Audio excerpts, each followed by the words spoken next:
নমস্কার, কেমন আছেন সবাই? আমরা কিন্তু বেশ ভালোই আছি। ঘরখানায় নতুন একটি ব্লগে আপনাদের স্বাগত জানাচ্ছি। সকাল এখন 8:30 বাজে। কাল রাতেই ভেবে রেখেছিলাম বন্ধের দিন অনেকক্ষণ ঘুমাবো, কিন্তু কি আর, এত ভারী মিষ্টি একটা রোজ শীতের মাঝে ঘুমিয়ে কি থাকা যায়? এই যে ভারী সুন্দর একটা জিনিস দেখাই, হ্যালো লেখা রঙিন পিন হুইল। এগুলো জাপানের প্রায় প্রতিটি বাড়ির সামনেই দেখতে পাওয়া যায়।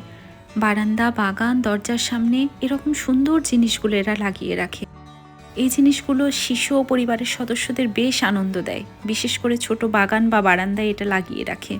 আবার এরা বিশ্বাস করে এমন হাসি খুশি ডিজাইন লাগিয়ে রাখলে নাকি অতিথি বা আশেপাশের মানুষদের প্রতিও বন্ধুত্বপূর্ণ মনোভাব তৈরি হয়। কি দারুণ না চিন্তা ভাবনাটা! জাপানে ছুটি মানেই মানুষ বাহিরে। একটা বন্ধের দিন এত সকালে কত মানুষ বাহিরে বেরিয়েছে। আপনারা হয়তো অনেকেই জানেন জাপানে সবারই মোটামুটি গাড়ি আছে। এই বন্ধের দিনগুলোতে সবার বাড়ির সামনের গাড়ি পার্কিং লটগুলো একদম ফাঁকা, কারণ এই গাড়িগুলো তখন যায় এই কোনো মন্দির, কোনো ধর্মীয় স্থান, কোনো রেস্টুরেন্টের সামনে, কোনো পার্কে অথবা কোথাও ঘুরে বেড়ানোর জায়গাগুলোতে। এই দিনগুলোতে যদি গাড়ি নিয়ে বের হওয়া হয়েছে, তাহলে গাড়ি পার্কিং লটগুলো একদম ভরে থাকে। গাড়ি পার্ক করতে নিলেই একটা বিপত্তিজনক অবস্থায় পড়তে হয়। সম্ভবত আজ এই মাঠে কোনো খেলা হবে, এজন্যই দেখা যাচ্ছে যে সব বাচ্চারাই মোটামুটি খেলাধুলা করছে, অনেকের বাবা মা সাথে এসেছে, অনেক লোকজন আজ। এই মাঠটা তো আপনাদেরকে অনেক আগের ভিডিওতেও দেখিয়েছিলাম।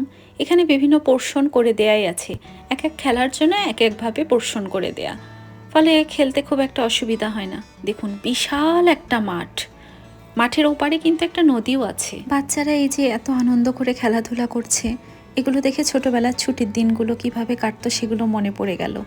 সেদিন আমরাও ঠিক এমনভাবেই দুপুর পর্যন্ত বাহিরে থাকতাম। সময় কত দ্রুত বদলায়, তাই না? কিন্তু সেই অনুভূতি ঠিক একই রকমেরই থেকে যায়। জাপানি শীত মানে রোদ থাকলেও একটা কঠিন ঠান্ডা ভাব সবসময় লেগেই থাকে। কিন্তু এত সুন্দর শীতের মাঝে একটা মিষ্টি রোদ দেখে ঘরে কি আর থাকা যায়? তাই দুজনেই আর সিদ্ধান্ত নেওয়া এরকম। জাপানের এই সকালগুলো আমার কাছে সব সময় বেশ শান্ত আর সব সময় খুব পরিপাটি লাগে।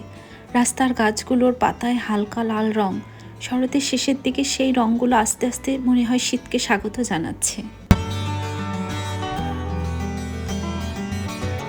আমাদের এই 30 মিনিটের হাঁটা রাস্তা পথে আরও 2টা স্টারবাকস পড়েছিল, কিন্তু আমরা এত দূরেই আসার এই একটাই কারণ, এখানে আসলে এক আলাদা শান্তি টের পাওয়া যায়। বাইরের শীতল হাওয়ার ঠিক উল্টো, ভেতরে উষ্ণ, নিরিবিলি আর মনোরম পরিবেশ। বাহিরেও বসার বেশ জায়গা আছে, চারদিকে একটা হালকা মিউজিক আর সাথে মানুষের নরম কথাবার্তা, সব মিলিয়ে একটা অন্যরকম কমফোর্টেবল ফিল দেয়। ভেতরেও অনেক বড় জায়গা বসার, কিন্তু তারপরও আমরা এখানে আসলে সবসময়ই বাইরে বসি, কারণ বাহিরের এত সুন্দর জায়গা দেখতে দেখতে কফি এনজয় করার মুহূর্তটাই অন্যরকম। এই এত সকালেও কত মানুষ বেরিয়েছে, কত মানুষ তাদের পোষা প্রাণী, বাচ্চা সবাই সহ চলে এসেছে। ভেতর তো একদম পরিপূর্ণই, বাহিরটাও দেখুন, সব টেবিলই প্রায় ভরা। এই একটা টেবিল আর ওই পাশের ওই টেবিলটা না, ওখানে লোক বসে আছে।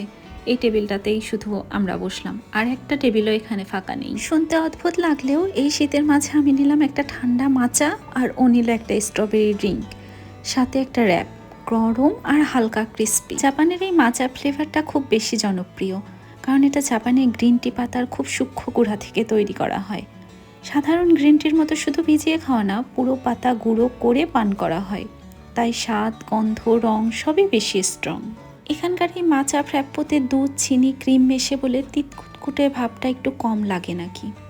তো খেয়ে দেখছি, হ্যাঁ, বেশ মিষ্টি আর একটু ক্রিমিও মনে হচ্ছে। জীবনে বেশি কিছু না, এমন ছোট ছোট সাধারণ মুহূর্তগুলোই আসলে মনের ভেতরে গেঁথে যায় সারা জীবনের জন্য।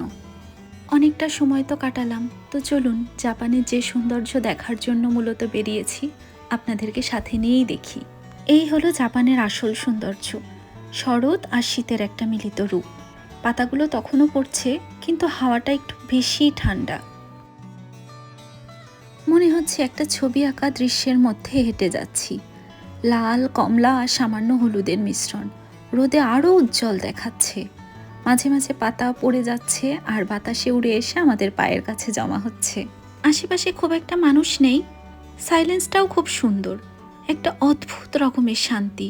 কখনো কখনো মনে হয় আমরা যতই ব্যস্ত থাকি, প্রকৃতি তার মতো করেই সৌন্দর্য সাজিয়ে রাখে, শুধু আমাদের সেটা দেখার জন্য একটু থামতে হয়, একটু সময় দিতে হয়। এই তো আর কিছুদিন প্রকৃতি তার আবার রূপ বদল করবে, এক নতুন সৌন্দর্য নিয়ে আবার একটা নতুন সময়ে চলে আসবে। কারণ পাতাগুলো যে ঝরে পড়ার সময় চলে এসেছে। তো বেশ সুন্দর একটা সময় ওখানে কাটানোর পর আমরা বেরিয়ে পড়লাম। দুপুরটাও তো হতে চলেছে, খাবারের ব্যবস্থা তো কিছু করতে হবে। যেহেতু আজ ছুটির দিন, ও সকালেই আমাকে বলে রেখেছে আজ একটা স্পেশাল কিছু বানাবে। স্পেশাল কিনা জানি না, কিন্তু ও যে বলেছে এটাই আমার জন্য অনেক স্পেশাল। ভাবলাম বন্ধের দিন হয়তো মাছ মাংসের কোনো একটা রেসিপি করে খাওয়াবে, কিন্তু এ তো দেখছি ডিমের একটা রেসিপি করছে। কয়দিন ধরে ইউটিউবে এই ভিডিওটা দেখছিল। ডিম বয়েলগুলো আবার ডিম কাটার দিয়ে কি সুন্দর করে কেটে নিয়েছে, সেগুলো আবার বড়ার মতো করে ভেজেও নিয়েছে। যাক ভালোই, দেখে তো মনে হচ্ছে ভালোই হবে খেতে। এখন দেখা যাক। গন্ধে একদম পুরো বাড়িটা মোমো করছে। এই হলো এটার ফাইনাল লুক। উপর দিয়ে আবার কি সুন্দর করে ধনেপাতা কুচি করে দিয়েছে। যাক, এখন আমি স্নানটা সেরে আসি, এত সুন্দর একটা খাবারের অপেক্ষা যে। স্নান করে এসে দেখছি ও আবার পেঁয়াজও করছে। ডাল যে কখন ভিজিয়ে রেখেছিল তা তো আমি জানিই না। যাক, দুপুরের খাবারটা আজ বেশ জমজমাট হবে। তাহলে আজ এই পর্যন্তই, দেখা হবে পরের একটা ব্লগে। ততক্ষণ পর্যন্ত সবাই সুস্থ, সুন্দর ও ভালো থাকবেন। আর ভালো লাগলে অবশ্যই একটা লাইক, কমেন্ট, শেয়ার করে পাশে থাকবেন।